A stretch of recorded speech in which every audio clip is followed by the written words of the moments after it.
Hello. Hello. We're on the road. Can you? I have to go. Oh, you're so tall. Okay, we're on the road. We're coming to you tonight. LC. Live at 7:30. Mm-hmm. Oh, that was pretty good. Yeah, that's good. All right, we're talking about sex, baby. Let's talk about you and me. Let's talk about. Yeah, Okay. that. Okay, so we're thinking we're gonna do sex every Wednesday, Hump Day, Sex Day, Right? Totally makes sense. because we just don't talk about it enough. And tonight specifically is all about, and I hope that the connection's gonna be okay because we're remote. We'll see how it goes. Anyway, tonight we're gonna talk about how do you have that challenging conversation that when you ask them about what you want. Mm. Do you have an Right. example? Well, okay, yes. Yep. Okay, so it's to wonder too if your partner will think like, oh my God, you're into crazy stuff. Like being tied down, Yeah. right? Yeah. Oh, I can't wait back. Okay, so you have a request for let's keep it to specific about sexual activity. Yeah. So that could include anything from like fetishes to maybe curiosity about like being tied down or role play or Right. being touched different ways, different positions. So how do you bring that? I am cooking in the car. I know. Here. I just turned the truck off. Maybe I should turn it back on. Here we go. Okay.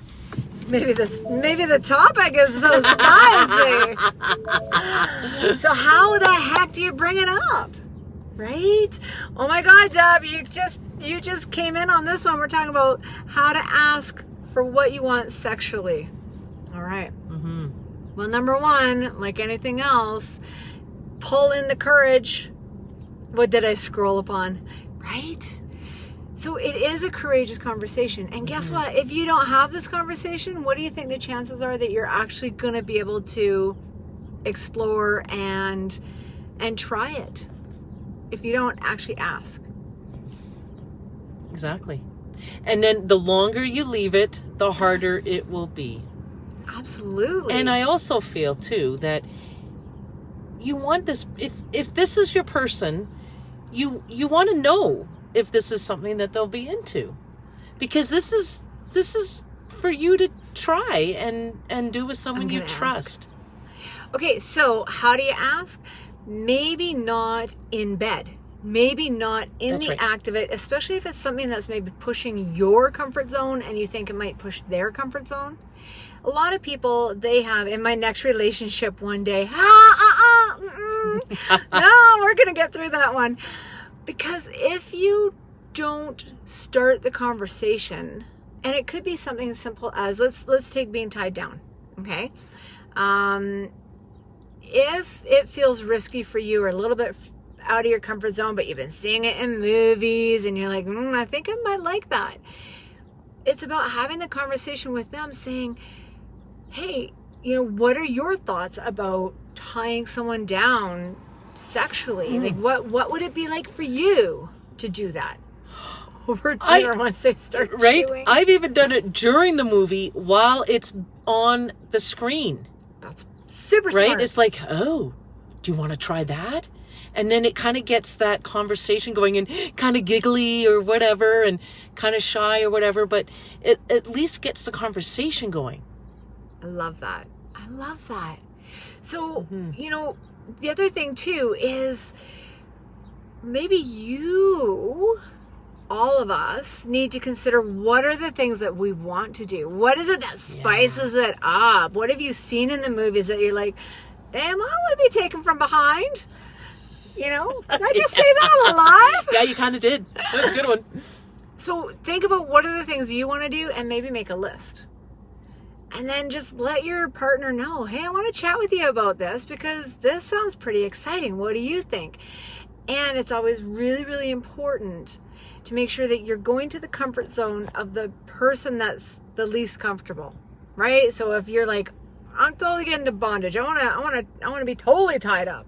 And your partner's like, gosh, I don't know about that.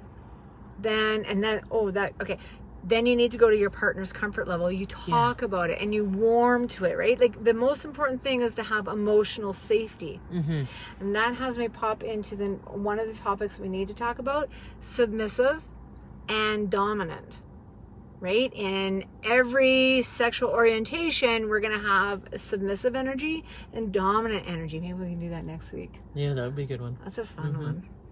Okay, what else?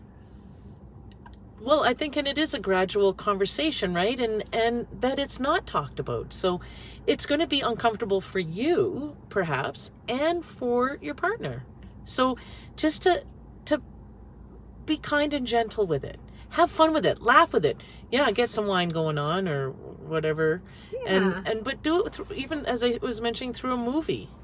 I think it's just to kind of just play with it. It'll be amazing to see where you go with it. I know it's been amazing for us. Yes. Because we've been talking about it. Yeah, we that's been such a blessing, and to be able to talk about sex, because it also kind of gets the thoughts going and the juices going. So then later on, when you do actually get in bed together or wherever you're having sex, it's already been talked about and it's already started.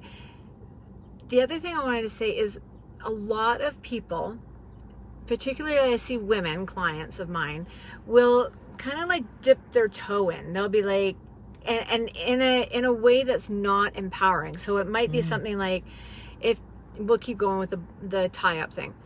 If you want to be tied up and you're wondering, is this going to even be okay? A lot of clients will kind of be like, so what do you think about being tied up? Or you'll throw it into their field without asking for what you want, without saying, hey, I'm curious about it. Hey, I've kind of watched videos and oh my God, I'm noticing I'm stirred when I see it. Because that's the vulnerable piece. And when we can be vulnerable, it's going to invite the vulnerability from them. Because if this is out of your regular relationship, where you don't normally talk about sexual acts and, what's next, like role play, then it can be very uncomfortable. So letting them know, hey, I've been thinking about this.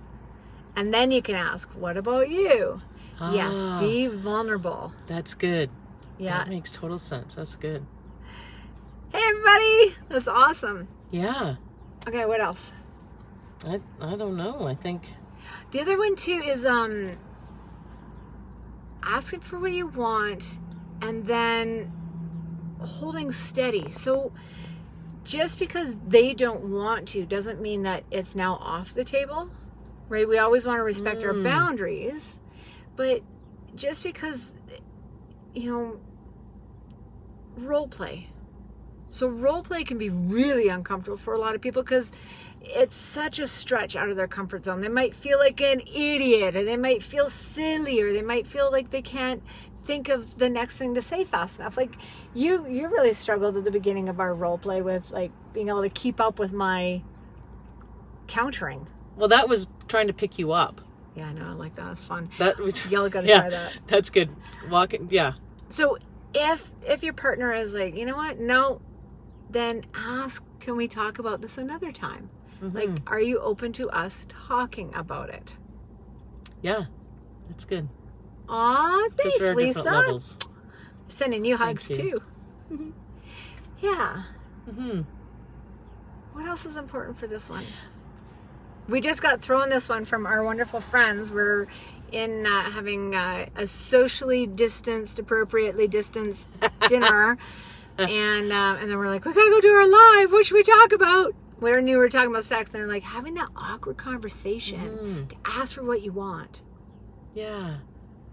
Because if you don't, what's gonna happen? Flatline. Totally. And then that is where you might be looking outside the relationship. Right?